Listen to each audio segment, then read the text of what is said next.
This is the first in a series of classes on diseases of the uveal tract for medical students. In this first class, we shall discuss uveitis and its presentation.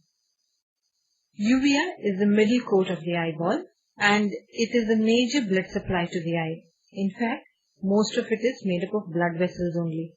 We divide it anatomically as iris, ciliary body and the choroid.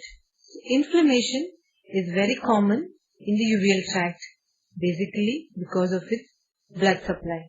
There are a lot of avascular tissues in the eye. The cornea is avascular, the lens is avascular, and this helps in keeping the media clear for the light to go in. But it needs also adequate blood supply, and that part is taken care of by the uveal tract. Now the classification of uveitis. Anatomically, it is classified simply as anterior, intermediate, posterior and panuveitis. But this does not tell us about the causes for the uveitis, and for this we have a clinical classification. The anatomical classification tells us predominant site of inflammation of the uvea. First, the anterior uveitis. In this, the primary site of inflammation is the anterior chamber, and the tissue involved is the iris and the anterior part of the ciliary body. The ciliary body has two parts. The anterior part is the pars plicata and the posterior part is the pars plana. The pars plicata has the ciliary processes, and these ciliary processes are responsible for the formation of the aqueous, which nourishes the lens as well as the cornea. Inflammation in the iris and the anterior part of the ciliary body gives rise to signs in the anterior chamber, and this is called as anterior uveitis. Can be subclassified as iritis when iris is predominantly involved, or anterior cyclitis, and this is when the ciliary body is predominantly involved, or iridocyclitis. Iridocyclitis is more common among these, and in fact we will be discussing more on iridocyclitis in this as well as the coming classes. Next, the intermediate uveitis. Intermediate uveitis refers to the intermediate zone where we talk about the pars plana region.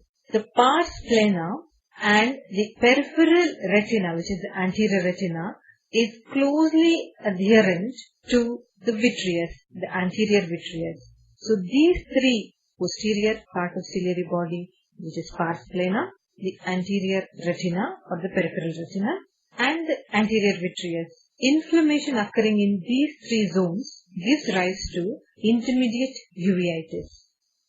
This is also called as pars planitis, and the subclassifications here: posterior cyclitis, when the pars plana is predominantly involved; hyalitis, that is when vitreous is involved; and basal retinochoroiditis, when the retina and the choroid in the anterior-most part are involved. Posterior uveitis. Posterior uveitis, the primary site of inflammation is retina, entire retina and the entire choroid. Obviously, the spillover of the inflammation will come into the vitreous as well. They can be subclassified as when the choroid is predominantly involved, we call it as choroiditis.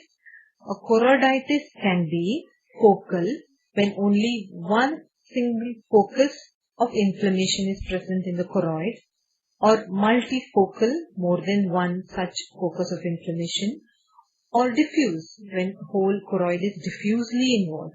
Usually when the choroid is inflamed, the layer very close to it, retina, and to which it also supplies blood, so this also gets inflamed or edematous and can show signs of inflammation. So this will be called as chorioretinitis.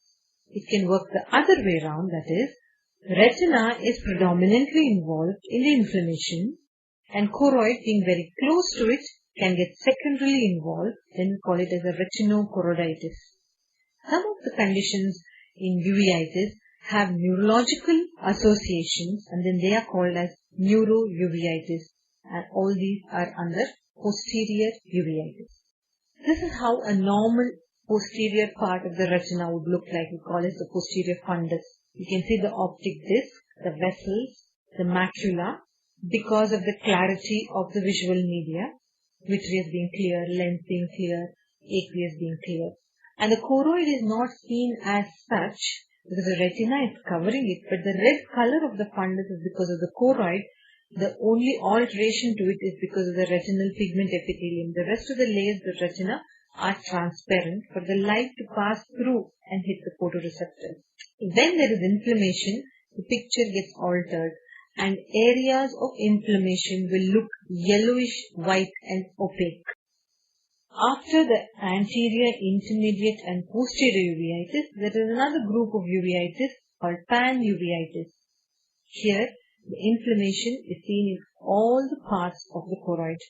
So you have iridocyclitis, you have intermediate uveitis and vitritis, also the inflammation involving the retina and the choroid. So when all of them are involved, we call it as pan-uveitis. The primary site of inflammation here, anterior chamber, vitreous, retina or choroid. So that was the anatomical classification of uveitis. This will not, as I said, give us an idea of what is the cause of uveitis. It just says where is the uveitis located. The clinical classification explains what is the cause of uveitis, and this will help us definitely in our treatment. As in most cases of inflammation, infection is a major cause, and infections by all microorganisms, bacteria, virus, fungus, parasites. And if we were to talk of bacteria, tuberculosis and syphilis would come to mind first. We talk of virus in uveitis, herpes group of viruses, extremely common cause of uveitis, fungus, candida or histoplasmosis, parasite, toxoplasmosis, toxocariasis. Next is the non-infectious causes. There is a whole lot of immune-related causes. They may or may not have systemic associations. The common ones which come to mind here are sarcoidosis. So it can present in the eye alone or it could have systemic associations. There are certain groups of non-infectious conditions seen only in the eye. For example, sympathetic ophthalmitis. Then there are others like ankylosing spondylitis, which has uveitis as one of its components. So these are non-infectious and they may be only present in the eye or they may have systemic associations. Knowing this will be a clue to our diagnosis.